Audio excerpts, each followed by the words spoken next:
not clean enough, not toned enough, never just right. It takes Jennifer from an hour to 2 hours to eat about a tablespoon of food.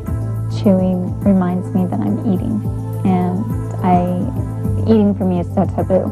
She will specifically say in a restaurant, please bring me the smallest plate, the smallest bowl that you have, or she'll bring in her purse her own little condiment cups.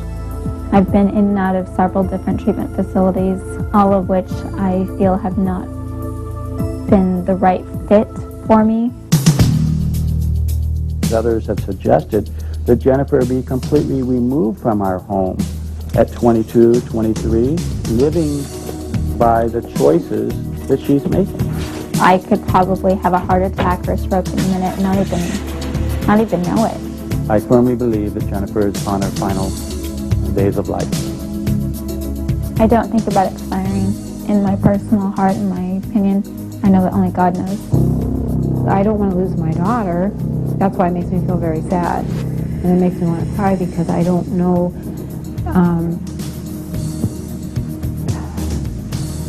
if she's going to be with us very much longer if we don't get help.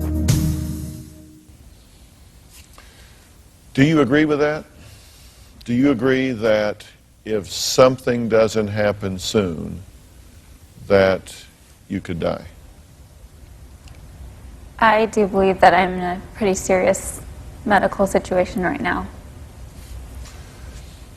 In November of 2002, at 5 pounds heavier than you are now, you went into cardiac arrest. I was pretty close at that point, yes. And earlier this year, you were diagnosed with osteoporosis. In July of this year, you were rushed to the emergency room for dehydration. How do you feel about that? I'm not in denial of it. It's unfortunate, and it is happening, and I'm sorry that it's happened, and I can't go back and undo the damage that I've done to my body. All I can do is go forward and take the steps to go forward. In saying that, I'm very resistant to taking those steps, to saying, yes, I want to be done with this eating disorder. I want to be done with the anorexia, because that voice is still very strong in my head right now. Isn't it true that a lot of the time, all you want is to be alone with your disease? Yes. You just want everybody to just leave you alone, want your parents to leave you alone, everybody else to leave you alone, and just let you be alone with your disease. It's like a not very good old friend, right? Mm-hmm. It's not a good friend, but it's an old friend, and it gives you a sense of control. Absolutely. And Jennifer says her parents are in denial, and they blame her for their own problems. So we're going to talk about what that dynamic involves and what needs to happen if this girl is going to have a chance to regain her health and regain a normal and productive life. We'll be right back.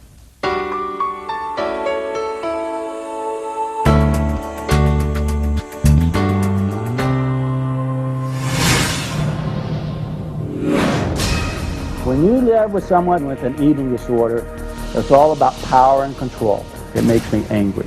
I'm tired of my illness being the blame game. And of course the quick and easy answer for that would be, well, fine, get over your illness. And then your family won't have anything to blame their problems on.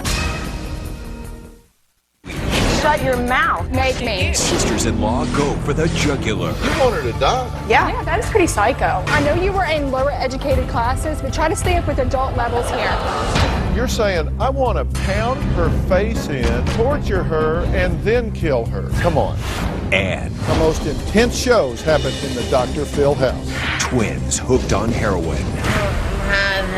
What transpired behind these walls is disturbing. It's real and it cannot be missed. Now, Dr. Phil's moving them in for a double intervention. I'm going to get you off of drugs. We'll bust your ass and put you in the penitentiary.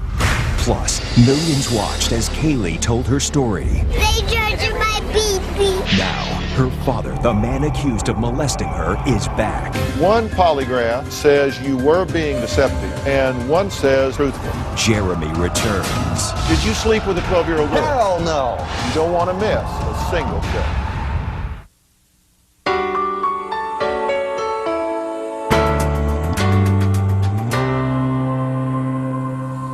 We're talking with women that are literally starving for perfection, starving for this elusive sense of control. Now, Mike says his daughter Jennifer's anorexia is affecting his marriage. His wife, Corinne, agrees and says Jennifer is a perfectionist who controls and manipulates their every move. Now, Jennifer says she's tired of her illness being the reason that is blamed for all the bad things that happen in the family. When you live with someone with an eating disorder, it's all about power and control. I am controlling. I do like to feel in control of situations.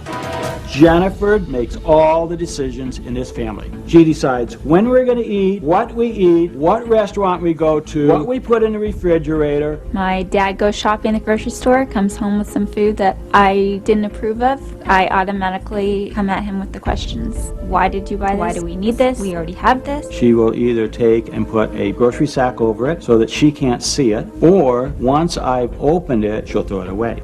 I know it's a Jennifer problem, and unfortunately, my family is very much affected by this illness.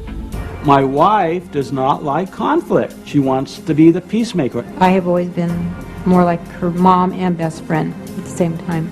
Jennifer is Corinne's best and only friend. It makes me angry. I'm tired of my illness being the blame game. And of course, the quick and easy answer for that would be, well, fine, get over your illness, and then your family won't have anything to blame their problems on. Our relationship pretty much right now is just focusing on trying to keep Jennifer alive. The thought of leaving has entered my mind. He just seems very sad to me because he doesn't know what to do. There are some much deeper underlying family issues that are going on that need to be addressed. I believe that Jennifer's eating disorder has affected all of us. We probably don't even realize how much. Now I almost feel like I'm living in a prison in my own home.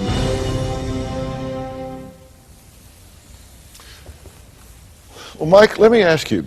You were saying that Jennifer controls everything, right? What's purchased, what's eaten, schedules, just everything. That's right. And you know that, you recognize that, so why do you allow her to do that? Two reasons, Dr. Phil. Number one is because we love her so much, and we're at a point right now where the doctors have told us for 2 years that she could expire at any time. So I go constantly back and forth trying to show her the right kind of love and compassion if she is in her final days. And then also I wrestle with the difficulty of confronting her when she's doing something that the doctors have asked her not to do. What do you mean the difficulty of confronting her? She gets mad at you? Oh, she does. And She so just it's gives you easier- all kinds of problems. Right, because I have to keep the peace with Jennifer and my wife, and so sometimes it's easier now to retreat and just basically walk away from a situation. Is it true that you are controlling? You dictate what you want them to buy? You throw stuff away in the refrigerator that you don't want in there? That you dictate a lot of the pacing and the schedule of the house, certainly with regard to food, but other things as well? He knows that I try to, and But do you know that you try to? I know that I try to, and when